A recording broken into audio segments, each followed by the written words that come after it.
Hello everyone and welcome back to Teawithtorkwase. Today's video is not going to be an exciting one, and this is a disclaimer for domestic violence, unaliving someone and unaliving oneself. And if that doesn't sit well with you at this moment, please watch another video of mine, more light-hearted videos, or I'll see you in the next video. Many of you may know this because it's already a viral case that happened end of last year, beginning of this year. On the 20th of December, Jennifer posted a video saying how she is going ahead with the divorce process to her husband, or her soon to be ex-husband Brandon, and she was singing his praises, or the process has been good, he's allowing everything to go smoothly, and only for us to hear a few days later, 2 weeks later, that he allegedly unalived her and unalived himself. So let's watch the video that went viral. So, about to be a newly single mom, and I am in the middle of a divorce. My husband is being incredible though, like really and truly, like we're working together, everything's great, we're splitting everything down the middle, like, you know, everything is good. It is a very civil divorce with our daughter in mind, and I really appreciate that. However, you know, I'm gonna be a mom, single income right now, and he will be helping with her, he will be supporting her, you know, so essentially, like, I'm really thankful for that, and that I will not have to worry so much about supporting her. However, I will be on a very limited income, with buying a new house and, you know, paying a mortgage and all that stuff. So, I've never done this before. I've never been on my own before. So if you have any tips, saving money and making money, anything like that, like, I would really appreciate it. Like, you know, coffee at home, you know, I take caffeine pills, I do my own hair, nails, everything. Like, I do all that. So yeah, if you just have any tips, like, I would really appreciate it, because, like, I'm a little scared right now. So that was Jennifer 2 weeks before her husband Brandon unalived her. I'll just play a quick video of her preparing to, like, having a full day of work and also having to come back to, just to give you an example of, like, what her life looks like, day-to-day life looks like.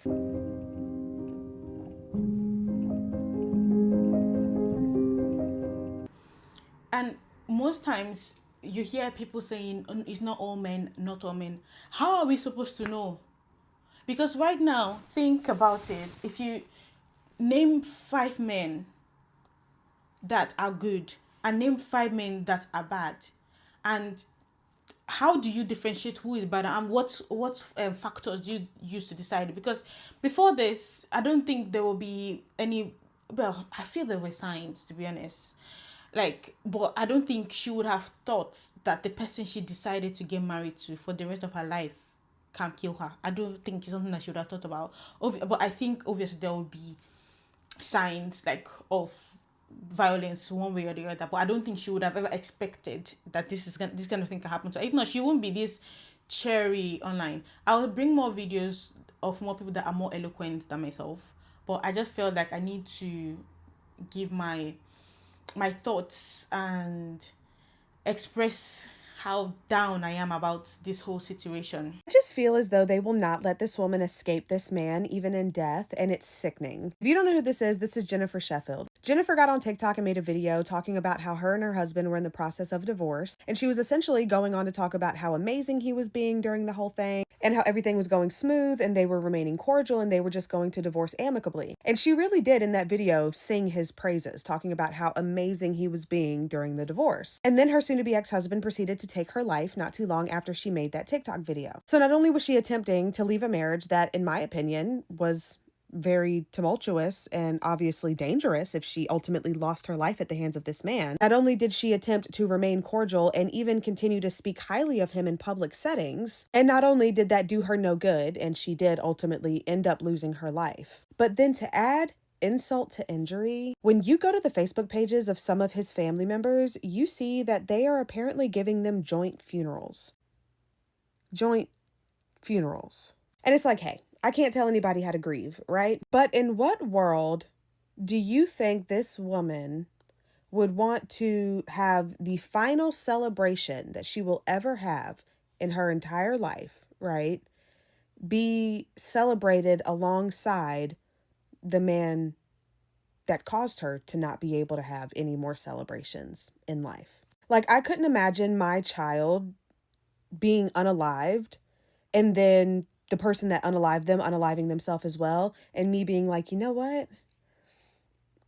I think we should bury them together. I think we should have joint services. I just couldn't imagine that. The only rational explanation that I could possibly come up with in my mind was that hopefully they were doing it like for the sake of the children, because very clearly the children are not going to immediately process all that is going on. So instead of them having to go to 2 separate funerals, let's just do it all in one big shebang. But it just kind of breaks my heart for her, because it just seems as though she was attempting to escape. She was attempting to remain positive, which is why she was asking for advice on like what it's like to be a single mom, because she was going to be a newly single mother. She was just talking about how she was just, kind of excited to get a fresh start in life. And then like she had the man that she was trying to leave kill her. And now after her attempt to escape fails, she doesn't even get to have her own celebration of life. Like, it's almost as if he was able to succeed exactly what he wanted. You don't get to leave me. Even after death, even at your funeral, I'm gonna be there. And it's sick. And I am so sorry, but I have actually had my fill of some of the social media posts that I am seeing be made about him by like his friends or his family, because it's like, read the room. Like, I actually don't care if you went to high school with him, if you can't believe that he would do something like this. You haven't known the man since he was 16, 17. You don't know that man at all. I actually don't care if you worked with him every week. Y'all don't know each other past clocking in and clocking out. And it's just like, I'm having an easier time finding posts of people giving condolences to him or talking about how they can't believe he would do something like this than I am being able to find posts saying rest in peace to the poor woman who lost her life. Or I'm so sorry to the children who had both of their parents snatched away from them senselessly. And then not only did they have both their parents snatched away from them senselessly, but it was at the hands of their own father. I'm having a hard time finding those posts. I mean, I've seen a couple, but the ones of people, hold on. Like this post is very difficult to follow through. I've known both of them for a very long time, and they were 2 of the most fun, loving, energetic people to hang with. They love their friends and those babies so much. Prayers to the families and the girls. Rest in peace and fly high. Brandon, Sheffield, and Jennifer. Of course, he goes first.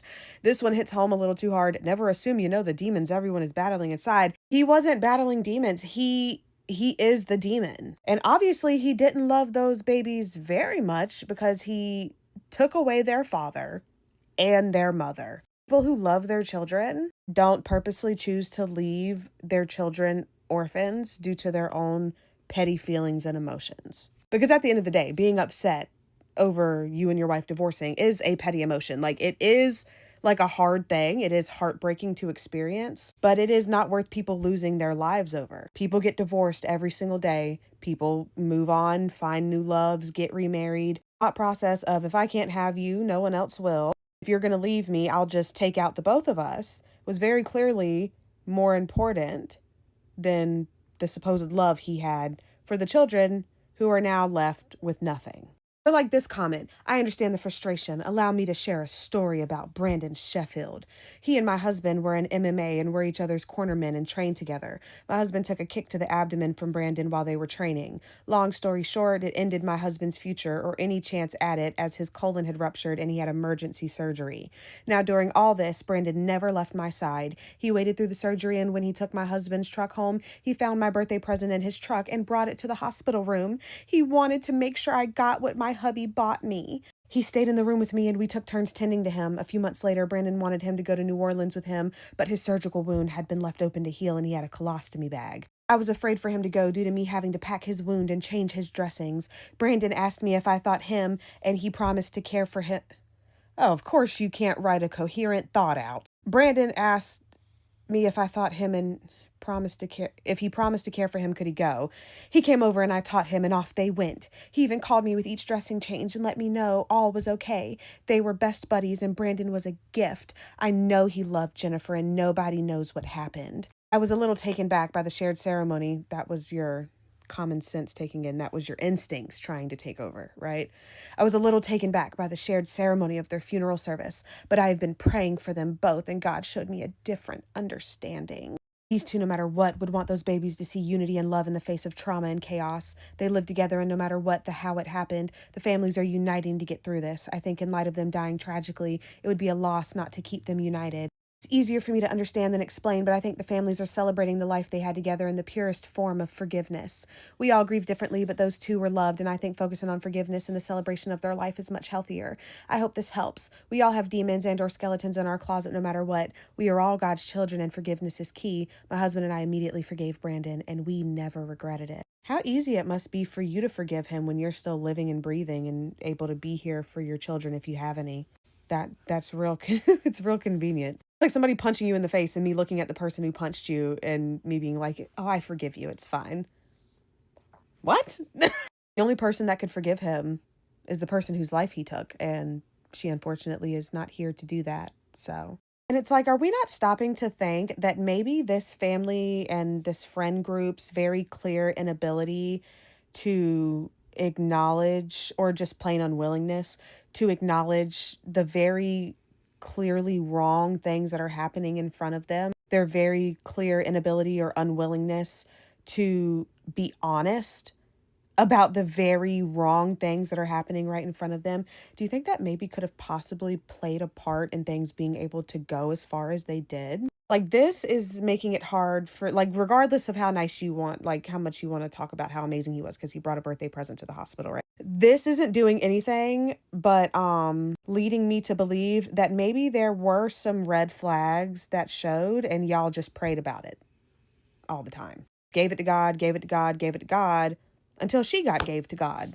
Like, I know religious, like, people who are super, super, super religious like to believe that free will is just inherently a bad thing, right? And while your free will can lead you into temptation, it also gives you the capability of taking things into your own hands when necessary. Sometimes you don't need to give it to God. Sometimes you need to give it to the authorities. Sometimes you need to give it to, I don't know, a professional psychologist, therapist. Sometimes you actually need to give things some real critical thought. You actually don't need to just pray about it and then move on as if nothing's happening. No matter how much good somebody does, that actually doesn't cancel out the bad things that they have done. You don't get to just tally up all your good deeds through life and be like, all right, I think I've finally saved up enough good deeds to justify a murder. I would be so heartbroken if I was Jennifer. I am so heartbroken for Jennifer.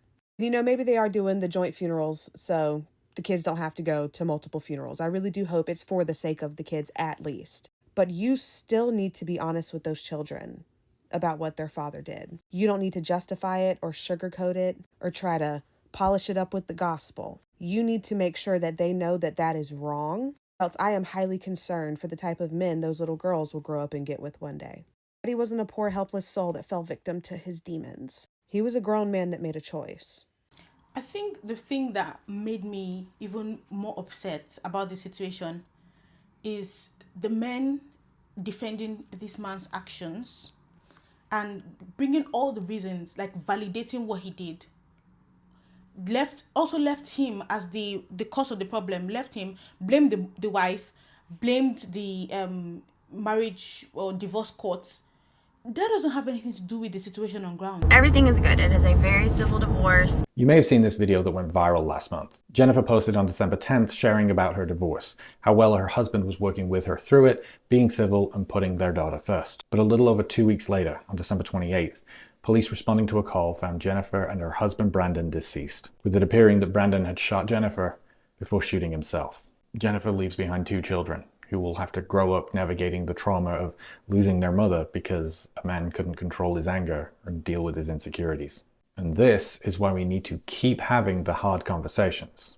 Conversations that go well past we don't talk about men's mental health or men's self-deletion rates. Because every June, November, and International Women's Day, it is all men talk about. That and no further. I talked back in October how dangerous divorce is for all parties. That divorce doubles the risk of self-deletion in men. and is a major risk factor for family annihilators, those who take out their entire families along with themselves, the overwhelming majority of which are men.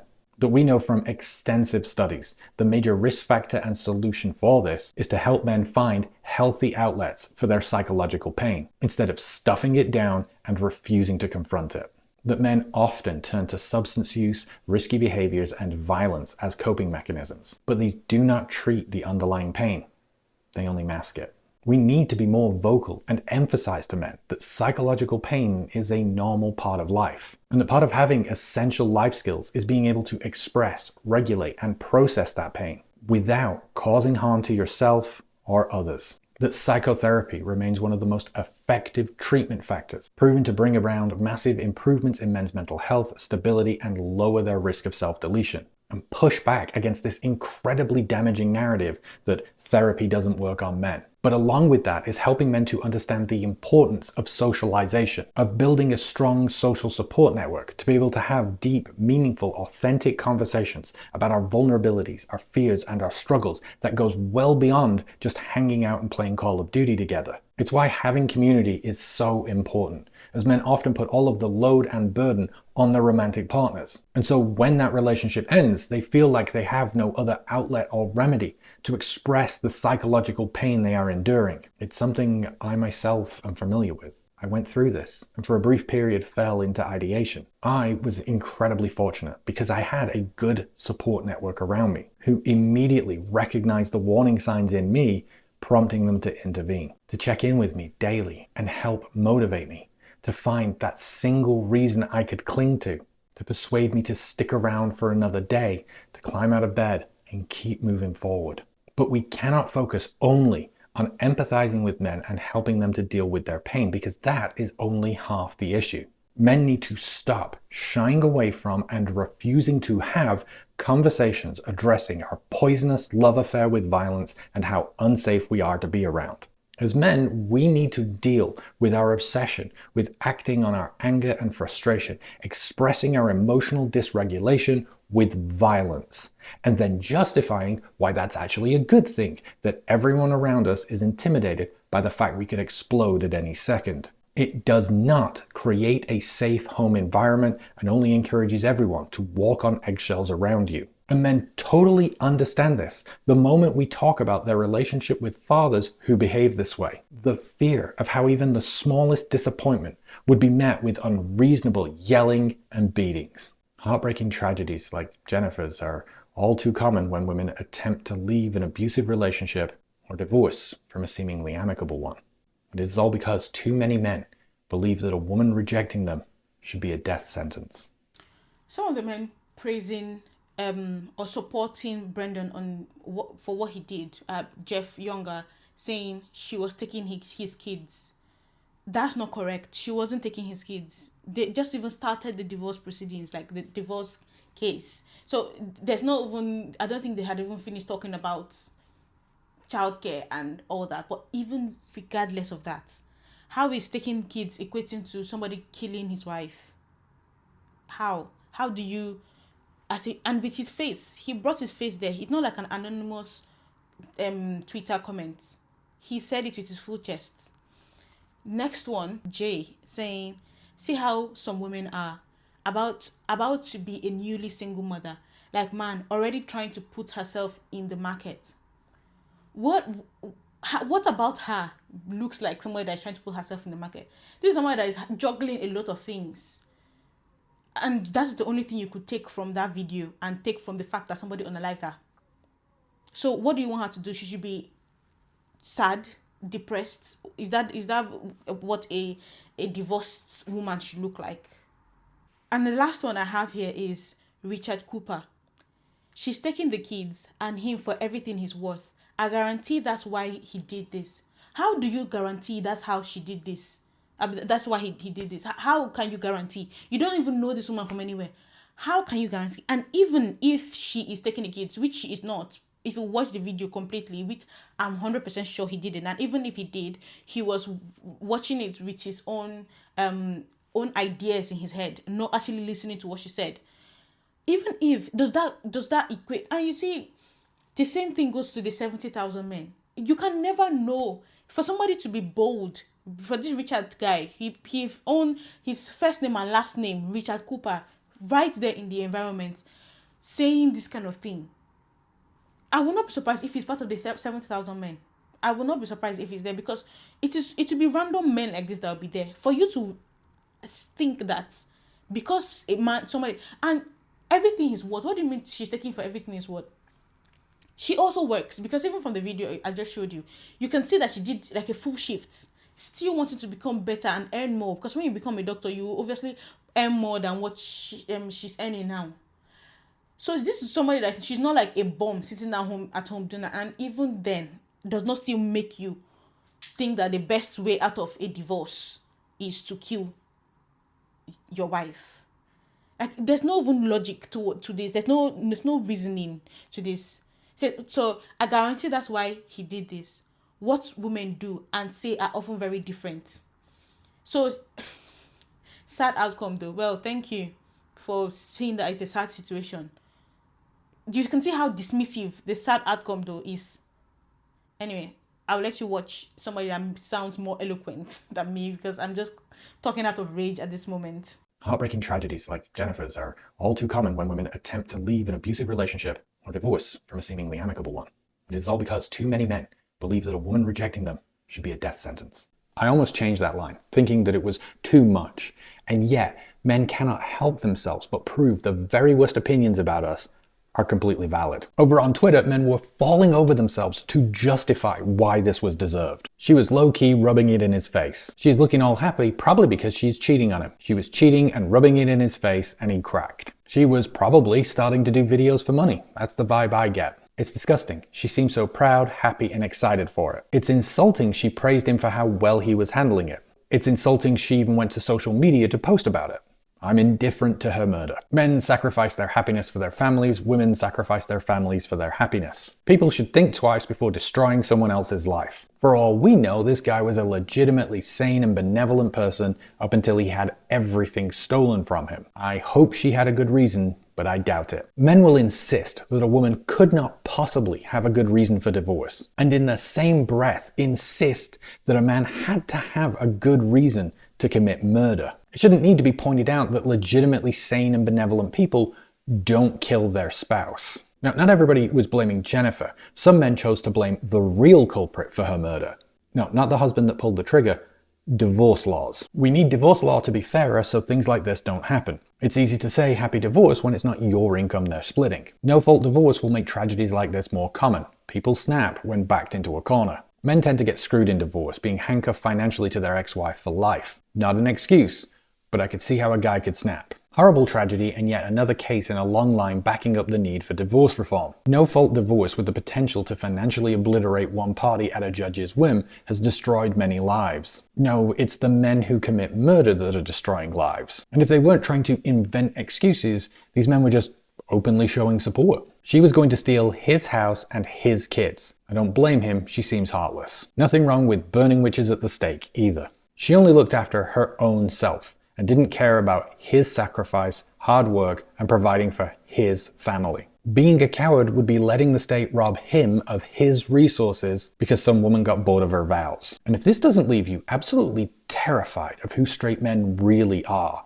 a few men took the next step and turned this story into an open threat. If you say in your vows, "till death do us part," don't be surprised if one of you meant it. People need to take vows seriously. If you are not willing to make a commitment for life, then do not make one. Divorce for fun sounds good until you realize some people take their vows seriously. I'm here to ask the most logical and relevant question that no one has ever asked.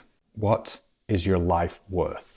Violence against women is so normalized that men will openly threaten to unalive women if they try to leave a relationship. And for every man who posts this, there are many more who think like this, but have the good sense not to attach it to their name and face. So the next time, gentlemen, that a woman tells you it's all men, or that she's scared of the violence of men, I want you to think back on this.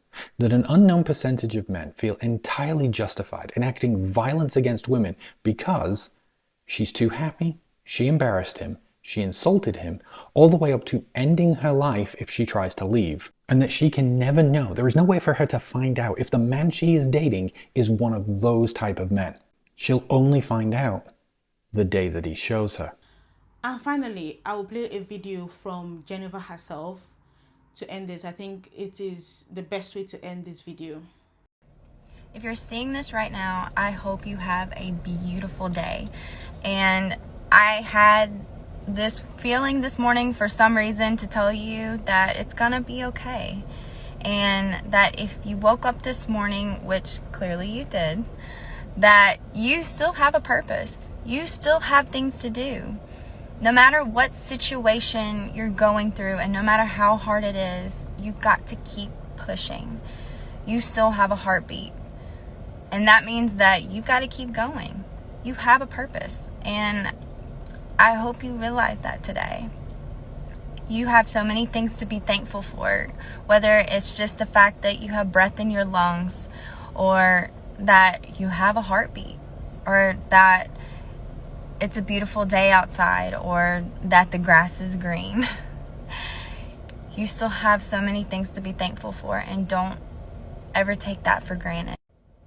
Everything that you're going through right now has been pre-planned. There's already a victory at the other end. You just got to make it there. And you have to have faith that you are going to make it there. And that no matter what, there's hope. And that just everything's going to be okay. Whatever you have to do, make yourself smile today. Whether it's turning some music on and singing to the top of your lungs, or going for a walk, or, you know, just walking outside and feeling the sunshine. Just let yourself smile today, because you deserve it. I believe in you. Even if nobody else does, I believe in you. And you got this. Have a beautiful day.